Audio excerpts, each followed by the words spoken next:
And hello, everybody, and welcome to TNM Coaching Unplugged, the space when you elevate your mind, your heart, and your soul to the next level, the space when we inspire you to think deeper about yourself, to reflect, to be in inquiry, to learn new things, and to get energized and inspired. And today we're going to go to this wonderful elevation and inspiration, and we're going to be talking about reality creation, which is the topic of extreme importance nowadays. We're all faced with a lot of challenges, obstacles. Maybe we need to maximize the opportunities in our life, and we need to learn to understand how can we create and co-create reality, and how coaching supports people in this creational process. What are some of the tools, techniques, and what do we need to master inside of ourselves to be able to show up in our life and create reality effectively? Today, I have this wonderful guest who is a friend of mine, and she is a supreme master of reality creation. I know she's going to say, Zoran, I don't agree with that, but I'd like teasing her a little bit. She is a master of reality creation because she has created her life in the most beautiful way. Nancy Hughes, she has been a coach over 25 years. She is known in our coaching community as somebody who is open, honest, flexible, simple. She enjoys challenges. She enjoys moving. She has moved, a few times in her life, reinvented herself, and she has a really beautiful depth of wisdom. She has also focused some of her coaching energy into working with the organization, and she worked more than 25 years with leadership coaching, leadership development. I think that leadership as a discipline is extremely important when we need to understand reality creation as well. And she has helped many, many people around the world to, activate themselves and co-create reality they want to co-create. Recently, she has also co-authored the book, and hopefully we're going to talk about the book at the end of this podcast, so you can order and buy this book, which is one of these pearls of wisdom, right? Welcome, Nancy. Thank you, Zoran. Very happy to be here this afternoon for me in Greece. Yeah, afternoon for me. We're recording it wonderful afternoon. It's good. So we recently had live on Instagram Live, and we started talking about reality creation. And for the people who didn't catch us on Instagram Live and they're just jumping into this podcast, let's kind of start from the beginning. Why do you believe understanding that we create and co-create reality at this moment in time is extremely important for all of us as humanity? I think we talked about that the other day. I mean, we're going into uncharted territories in the world and a new level of awakening. And there's a lot going on. There's a lot of different energies out there. And I think there's a lot of fear. There's a lot of uncertainty. And I think in general, a lot of times people feel that things are happening to them. And there's a bit of that victim mentality or mindset of, well, I'm just waiting and seeing what happens to me, where in reality we're not giving ourselves really the credit for the power we have, that we can create our own reality with our thoughts, with our emotions, with what we do and how we are. So, and a lot of people, I guess, just don't inherently believe that.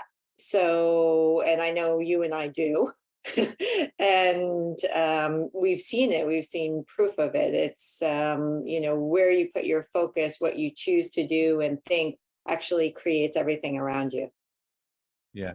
And I think we're in a good position to believe that because we have had experiences in our own life, but also when we coach other people and they begin applying those tools and techniques, we can see it working. So it's one of these things, show me and I will believe it. How can you introduce such a big concept? And if I don't know about it, how can I possibly believe that?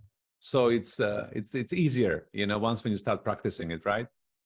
It's easier. And at the same time, I think there's that aspect of it where people think, but if that's true, then that means that everything that's happened in my life, I have a certain responsibility for how that's been or what it will become, which for some people is scary, right? I mean, or almost too big, because then there's that level of responsibility for every situation you're in or whatever's happening to you, that you play a major role in that and in creating that, which you do.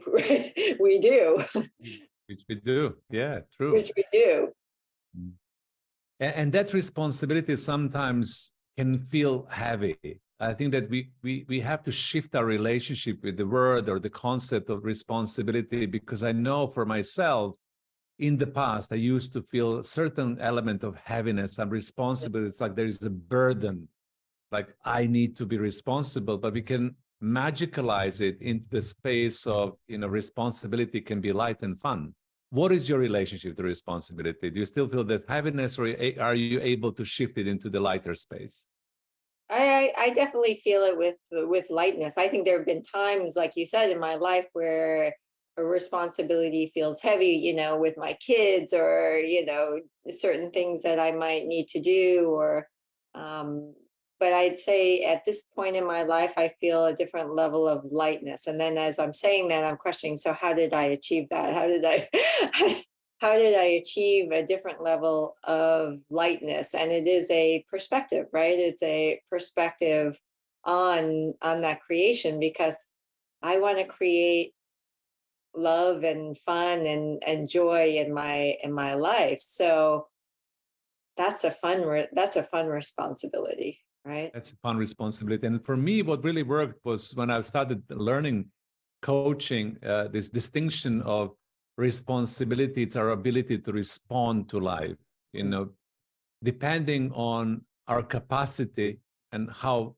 are we in the balance, basically, how balanced are we in our own life, that will give us more stamina, energy, space, emotional energy to be able to respond to life with a certain level of lightness. So even though certain responsibilities can be heavy or boring or unnecessary, you know what I mean? We all have those.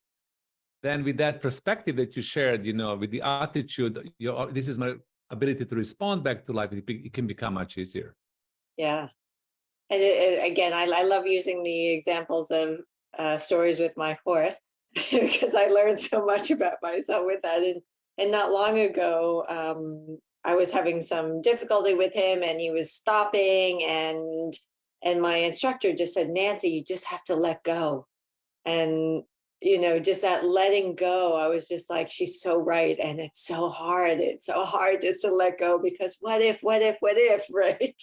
And I think that's, I'm using that as example, because I think that letting go is often what people fear, right? Because if you let go and you have a lightness about it, there's sometimes that fear that things will go wrong, that if you're not holding it, and even enhancing that heaviness or responsibility, that it won't, you'll won't take it seriously, so it won't work out, right?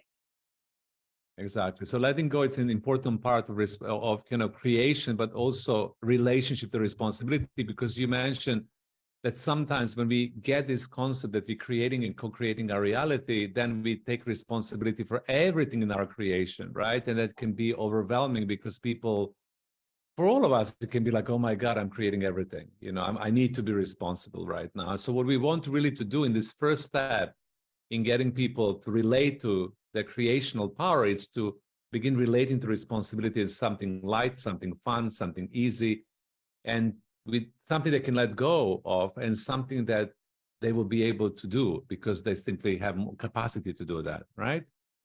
For sure. And I think, yeah, hooking into that fun, and finding things in your life where you put that focus of something that you want, and you think about that, right? You imagine it, you imagine, it's almost like that visioning board that you're creating for yourself, right? Of whether it's the life, you want, or the relationship you want, or the friends you want, and, put it in, like, all the beautiful colors and all the fun, all the love in that you want. And for me, that's like a fun thought, right? That's a lightness. And there's also, I think, in the kind of wishing it, wanting it, but also letting it be, you know what I mean by that? Yeah, Is yeah, of kind course, of, of course. Keep on expanding on that. Yes. yeah, it's that kind of like when you think about it, and you say, this is gonna be the way for me, and you almost let it go, you know, it will be, right? So there almost has to be that lightness with it.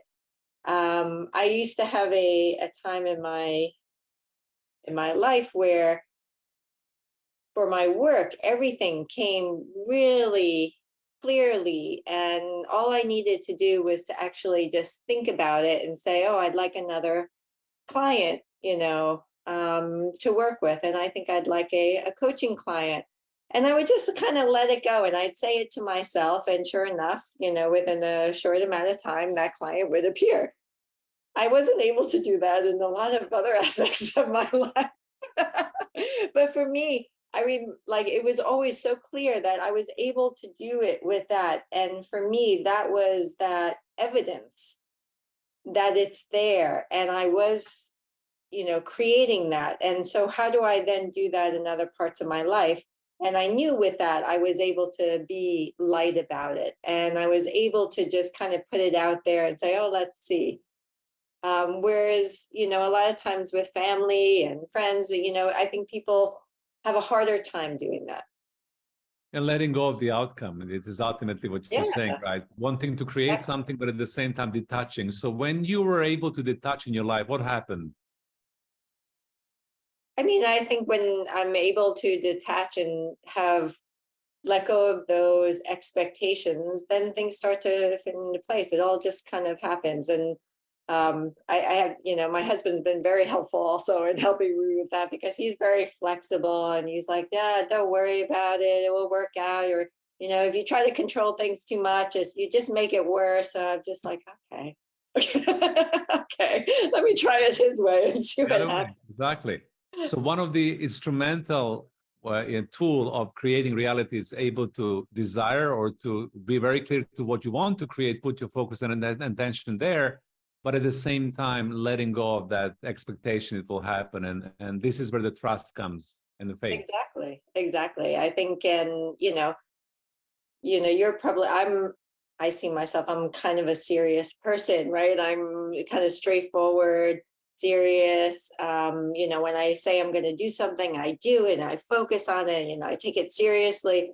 But actually, that level of seriousness does not always help me with that. It's actually the lightness and finding humor in something and kind of just, having the focus, being clear about it, but then also holding it with a lightness or a level of humor and kind of, well, I can't wait to see what happens with that.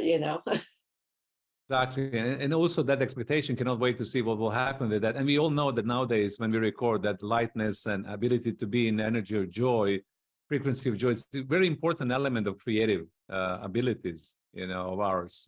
When we light, we tend to create high vibration realities. So what is the thought and how does the thought play the role within the creation? What would you say on that? Why is it so important for us to have cohesive thought, for us to have positive thinking, for us to be able to understand how we think in relationship to certain things, and for us to be able to really understand our own perspectives? What is the importance of that within the construct of reality creation? I think that the clarity of thought is important, because if there's not clarity, how will the universe know where to go? That's how I think about it, right? Yes. If the universe is out there waiting for you to, direct it where or how to create the things in your own reality, which some people will say is not even a real reality. um, but in what we experience, there has to be a certain level of focus, a certain level of clarity in that, so that it can evolve and Direct the attention involved, exactly. Direct what we really want to create. And I think that nowadays, because we're so scattered, between different devices throughout our life, within different responsibilities, we're losing that clarity of focus and clarity of thought. And for me, one of the first and most important thing in co-creating and creating reality is have this ability to focus on what you really want. Yeah. Yeah. And I think that sometimes when you have that you can feel it, you can feel it when you have that clear focus. And for me, when something does not work out the way I want it to, usually that is my thought. I think, hmm, I think maybe I'm not clear enough in my mind. That is my first reflection, or what is my learning in this, or actually, how did I create this? What is it that I thought and did, and how was I being that actually created something different from what I thought I wanted, right? And it's a learning, right? It's a journey. It's like a skill that I think most people never thought they had, and you have to work that muscle to a certain degree, and experiment with it, and play with it, and see, so that you are able to then use it to your most effectiveness, right? Absolutely.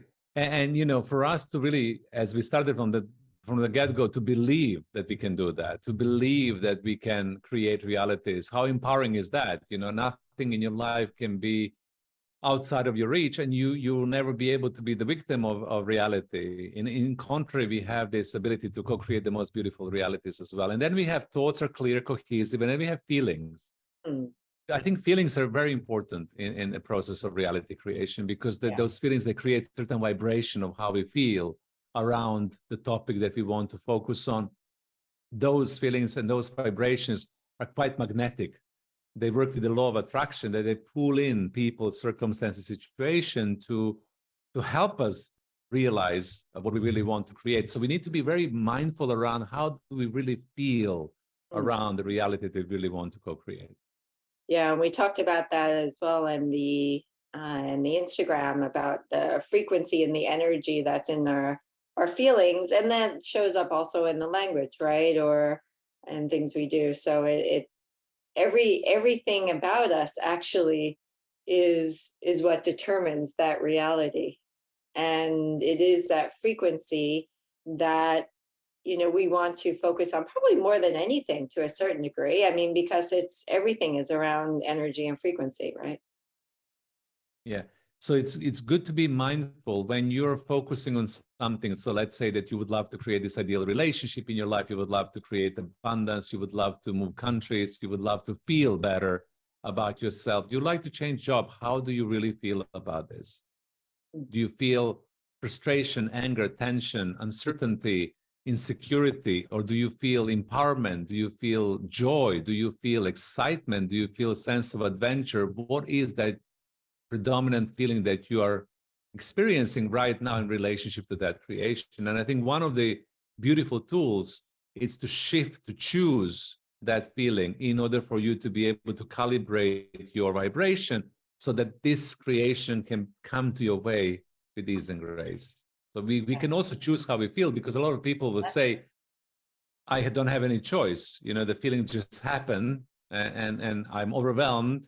They override me, and there is no choice. Even I'm angry or frustrated or whatever negative emotion we have. And we are saying in coaching, yes, you can. You can choose, right?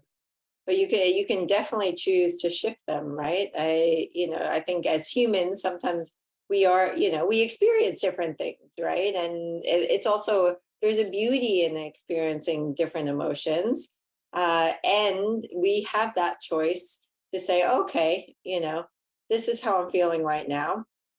How do I shift that to something that's going to serve me better? So when you practice shifting, what is your technique, or what is something that will help you, let's say, go from the level, I feel very insecure about this creation. I would love to have this in my life, for example. I would love to have, I don't know, new opportunity or new work, or I feel a little bit insecure. I feel lack of confidence, and this is the vibration that I'm sending or emanating. So I'm keep on attracting these interviews when people tell me I'm not competent enough, or I feel extremely insecure when I show up. So we need to shift that. What would you do if you were in that case to be able to shift that feeling I to think first, something much more creative? Mhm. yeah, I think first of all, I mean, like you discussed, that the being aware that you're having those thoughts and feelings as the number one is so important, right? And that's what we also do in the coaching is helping people become more aware of what's going on for them, and not just be in this caught of like, this is happening to me, oh my God, it's coming to the, hearing myself, so I think, I'm sure you have too. It's like there's almost like this training of, oh my gosh, okay, I'm feeling this right now. I'm feeling a little insecure. I might even use those words, and I'll talk to myself inside my, my mind, and being like, whew, what's that about? And I might choose to move somatically. I might choose to do something different. I might, there are some times where I'm like, okay, I just want to stay in that for a few minutes, and then and until I feel really bad, and I'm like, okay, it's time to stop that. Yeah. But it's a choice. Even in that, that's a choice, so to be in that level of awareness of the emotions and the thoughts going on in your head, that you choose either to stay in or to get out. Yeah. Yeah.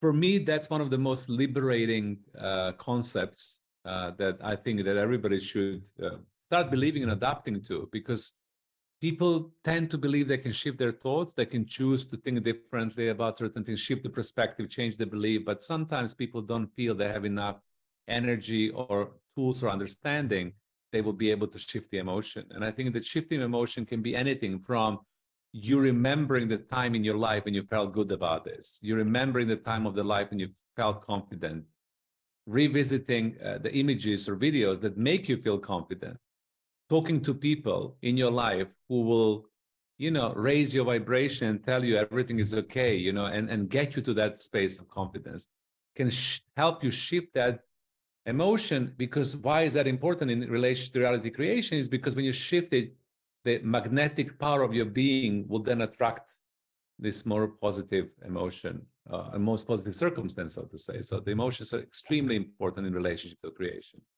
And different level of vibration and frequency, right? Yeah, shifting that. Yes. Exactly. Yeah. Exactly. And then we have this concept that you and I love, and we kind of explore together, which is the distinction between what do we want to create versus what wants to happen through us and with us in our life. Sometimes we see this in coaching, right, Nancy, that people come and say, I would love to have this. I would love to create that. I would love more of that. I would love less of that, which is also, it's good. Hmm. But there is a deeper and bigger and more profound level of creation that we call what wants to happen in our life, what wants to be created through us, instead of what do we want to create ourselves. So can you talk a little bit more on that?